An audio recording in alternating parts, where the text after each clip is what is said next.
бойындағы асыл қасиеттердің бірі. Шәкәрім қажы осы адалдық турасында: мақтан үшін мал жима, жан үшін жи, ғибадат пен адалдық ар үшін жи деп, бақыттың өзі адалдыққа негізделетінін айта кеткен болатын. Адалдық біздің жан дүниемізден басталады. Ол адами қарым-қатынастардан және біздің іс-әрекеттерімізден көрінеді.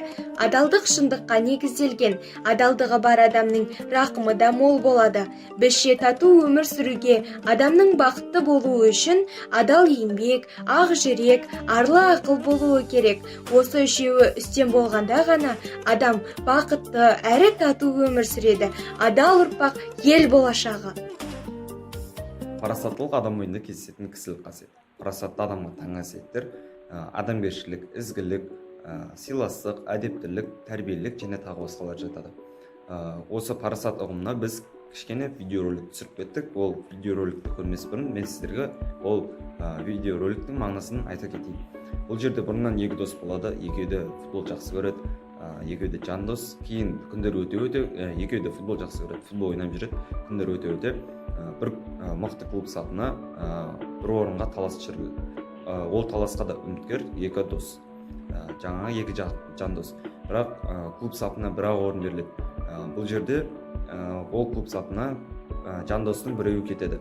Ал екінші дос оны көре алмай, арада бәсекелестік туындайды, бірақ оны бірінші дос білмейді. Көре алмаушылық болады, арадағы дос ажырай бастайды. Уақыттар өте, осылай екі достың да арасы біртіндеп ажырай бастайды. Кейін екінші досы да басқа клуб сатына ойын өрнегін көрсетуге ұсыныс қағаз келеді. Яғни оны бірден қабыл алып, ол жақта ойнап жүрген кезінде уақыттар өте, екі достың да командасы бір-біріне қарама-қарсы ойнайтын болады. Бұл жерде жаңа бәсекелестік, яғни көре алмаушылық қалып кеткен, соны екінші дос ойында көрсеткісі келеді. Оны видеодан көресіз.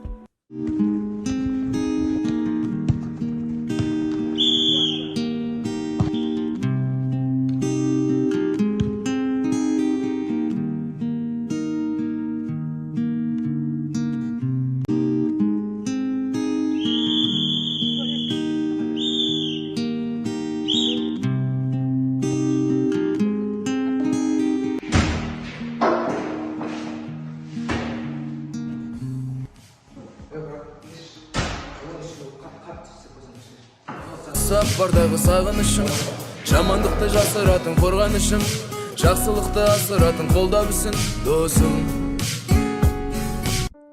Сенім дегеніміз кісінің кісіге, үлкеннің кішіге, атаның ұлына, елінің жастарына деген артқан үміті.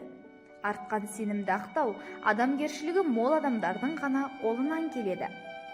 Сенімнің түрі көп. Соның ішінде жүгі ауыр сенім еліміздің болашақ жастарға деген сенімі. Арыстандай айбатты, жолбарыстай қайратты, қырандай күшті қанатты, мен жастарға сенемін деп, Мағжан Жұмабаев атамыз айтқандай, жастар мәңгілік елдің болашағы. Еліміздің сенім күшін сезінген мектебіміздің дарынды жастары артылған үміт жүгін сан салада ақтауда. Еліміздің үмітін ақтау мақсатында аянбай тер төгіп еңбек етуде. Үздіксіз білім алуда. Облыс, республика, халықаралық деңгейде бақ сынап, көк байрағымызды желбіретіп, абыройын асқақтатып келеді. Болашақта да артылған сенім жүгін абыроймен ақтайтынымызға сенемін.